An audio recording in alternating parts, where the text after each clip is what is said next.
Cakim Channel. Jadi hari ini seperti yang sudah kalian lihat, aku udah bawa kipas ala Korea dan juga pakai hanbok. Karena hari ini aku mau cerita sama kalian tentang salah satu genre musik tradisional Korea, yaitu pansori. Nah, mungkin beberapa dari kalian sudah familiar dengan pansori ini karena memang di beberapa pusat kebudayaan Korea sering diadakan pelatihan untuk pansori ini. Dan mengutip dari salah satu channel, dan di situ ada seorang guru pansori yaitu Moon So-hyun. Beliau itu bilang kalau kita ingin membahas pansori, tentu saja itu tidak bisa lepas dari yang namanya Hangul. Jadi pada zaman dahulu di Korea itu belum menggunakan Hangul, tapi mereka menulis dan juga membaca menggunakan Hanja. Nah, Hanja itu tulisan Mandarin, tetapi untuk membaca dan juga menulisnya itu cukup sulit. Jadi tidak semua orang bisa membaca dan juga menulis. Oleh karena itu, pada masa dinasti Joseon, ada raja keempat yang bernama Raja Sejong itu ingin membuat alfabet yang lebih mudah untuk dibaca, dan dibuatlah Hangul, sehingga pada zaman itu orang-orang jadi bisa membaca dan juga menulis. Nah, sampai di sini kita mulai pembahasan tentang pansori. Jadi kalau zaman sekarang tuh kita kalau cari hiburan bisa nonton drama Korea misalkan. Contohnya kalau aku sendiri, favorit aku sampai sekarang masih Business Proposal, karena memang belum nonton lagi nih selainnya itu. Jadi kalau kalian punya rekomendasi drama Korea bisa bantu tulis di kolom komentar. Dan kalau kita ingat, kalau zaman dahulu tuh belum ada ya yang namanya TV ataupun handphone. Nah, jadi yang ngetren zaman dahulu apa?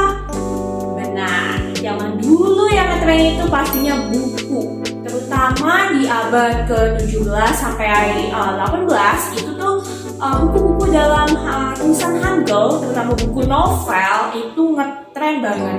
Bisa dibilang saking ngetrennya itu perempuan-perempuan pada zaman itu bisa nih nge-skip pekerjaannya terus dia baca novel gitu. Jadi saat itu kisah-kisah yang ada di novel-novel itu akhirnya dipertunjukkan dalam bentuk nyanyian yang kita kenal dengan pertunjukan pansori. Jadi ada 3 elemen penting nih dalam pansori. Yang pertama itu ada Sorikun. Sorikun itu adalah vokalis pansori. Kalau yang kedua ada Kosu. Kosu itu penabuh drumbook. Dan yang ketiga, yang paling penting, ada audiens atau penonton. Tentunya untuk mensupport dan membuat cerita ini jadi lebih hidup. Nah, zaman dahulu itu sebenarnya ada lebih dari 10 cerita yang dinyanyikan, tetapi seiring berlalunya zaman, akhirnya beberapa cerita sudah tidak dinyanyikan.